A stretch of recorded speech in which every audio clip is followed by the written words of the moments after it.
បាទសូមគោរពជម្រាបសួរពុកម៉ែបងប្អូនមីមិញមេអ្នកចូលចិត្តស្ទូចត្រីបបកត្រីទាំងអស់ជាទី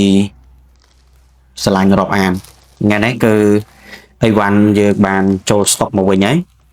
ពួកកាវសម្រាប់តដងនេះគឺកាវសម្រាប់យើងយកមកតដងកាវនេះគុណសម្បត្តិរបស់វាគឺពេលដែលយើងយកមកតដងវាតទៅវាឆាប់ស្ងួតហើយជាប់ល្អអញ្ចឹងណាឆាប់ស្ងួតហើយជាប់ល្អវាមិនស្ងួតលឿនជាងកាយវិទ្យាសាស្ត្រទេប៉ុន្តែវាមានពេលគ្រប់គ្រាន់សម្រាប់ឲ្យយើង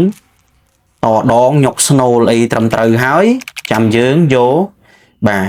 ដាក់សម្ងួតវាទៅវាប្រហែលជា5នាទីទៅ10នាទីទៅវាស្ងួតកាយនេះអញ្ចឹងយើងមានពេលគ្រប់គ្រាន់នេះអំបោះសម្រាប់រុំហើយយើងមានស្នូលសម្រាប់តហើយអានេះគឺប្រទះកបោ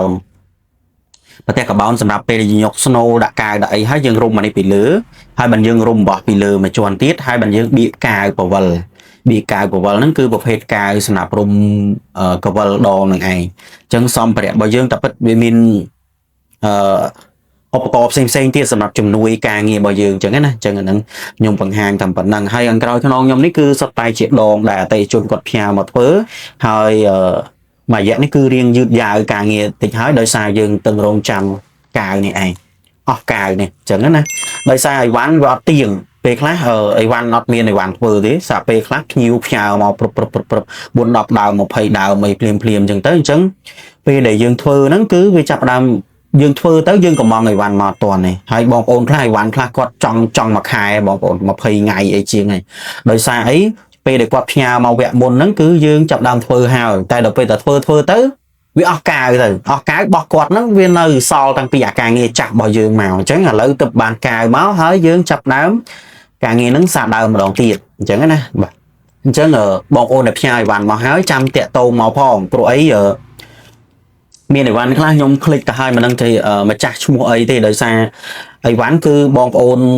ជាទូទៅបងប្អូនអត់បានទៅសេឈ្មោះមកដាក់ក្នុងប្រអប់អីវ៉ាន់មកទេតែបើបងប្អូនបានទៅសេឈ្មោះដាក់ប្រអប់ក្នុងប្រអប់មកគឺ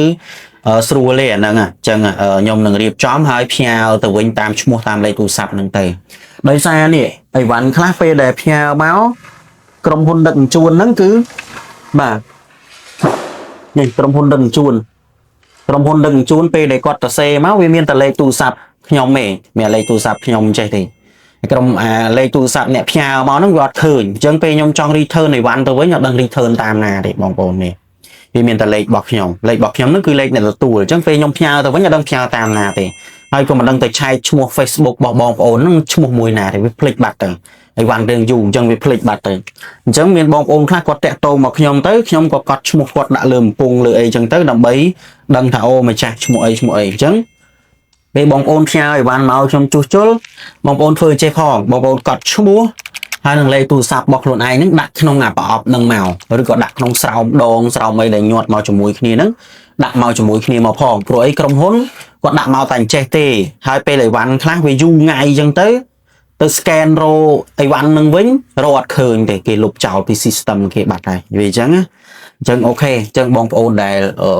ចង់ផ្ញើអីវ៉ាន់មកធ្វើអាចចាប់ផ្ដើមផ្ញើមកបានហើយឥឡូវក៏យើងរៀងចង់ផុតរដូវកាលហើយអញ្ចឹងបងប្អូនចាប់ផ្ដើមរៀបចំអីវ៉ាន់យើងទៅទាន់យើងតនេអត់មានអីលេងអញ្ចឹងយើងចាប់ផ្ដើមរៀបចំអីវ៉ាន់ណាបាក់បែកអីអាចផ្ញើមកជួសជុលបានអញ្ចឹង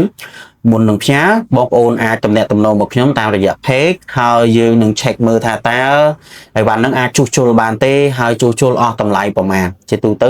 បាត់មួយកង់មួយកណាត់គឺខ្ញុំយក$10ហើយបើសិនជាការងារហ្នឹងវាអាចស្មុគស្មាញពិបាកធ្វើអីវាប្រេះវាអាយ៉ះសាច់ផងអីផងត្រូវរុំវែងឆ្ងាយអីត្រូវជួសជុលច្រើនតង់ច្រើនកលៈអី